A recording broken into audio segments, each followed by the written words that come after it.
บายดีลูกค้า PCP เด้อ FC ทุกทางเด้อวันนี้ก็จังมาอาทิตย์ลงคลิปได้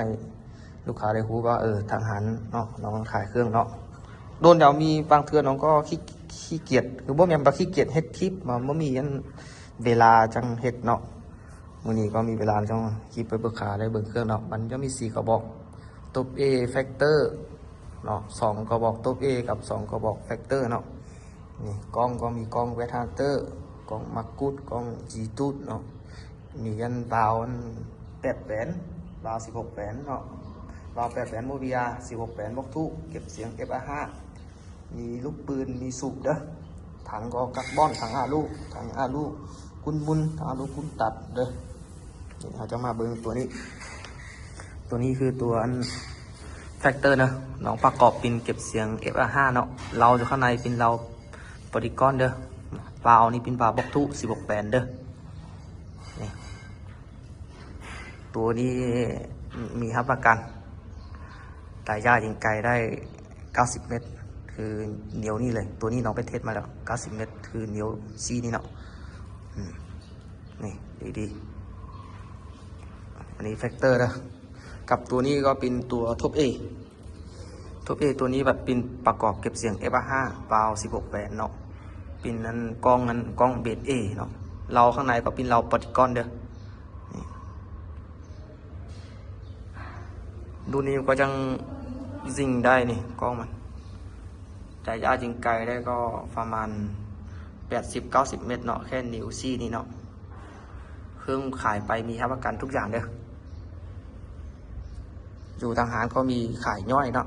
มีขายย่อยค่าลูกค้าจะเอาซูรถก็ได้เด้อ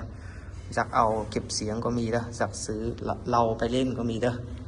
คือส่วนรับประกันก็รับประกันทางเรามันเนาะรับประกัน1 ปีวาล์วมันนี่น้องรับประกัน6 เดือนซูรถรับประกัน6 เดือนเนาะหลุมหัวหลุมยังซื้อไปก็เลยแถมสูบ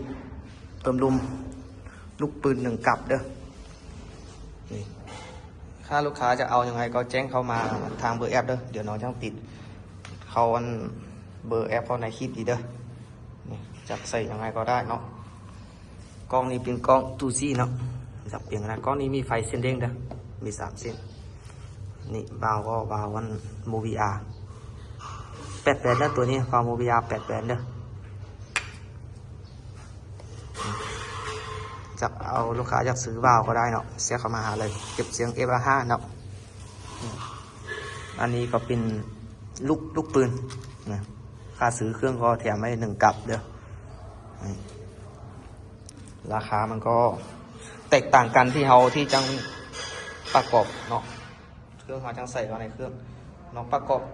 ส่งให้ลูกค้านี่ก็คือบอกว่ามีแต่ของแท้เท่านั้นเนาะของดีเลยเนาะโอเคที่คลิปนี้ก็ประมาณยาวเลยเนาะน้องก็ขอจบคลิปตรงนี้เด้อฝากให้ลูกค้าได้เข้าเบิ่งคลิปเนาะคนไหนสนใจก็กดไลค์กดแชร์น้องเด้อคนไหนบ่สนใจก็ได้เนาะเข้าดูเล่นเฉยๆก็ได้เนาะโอเคบ่เป็นหยังเนาะขอบใจหลายๆเด้อ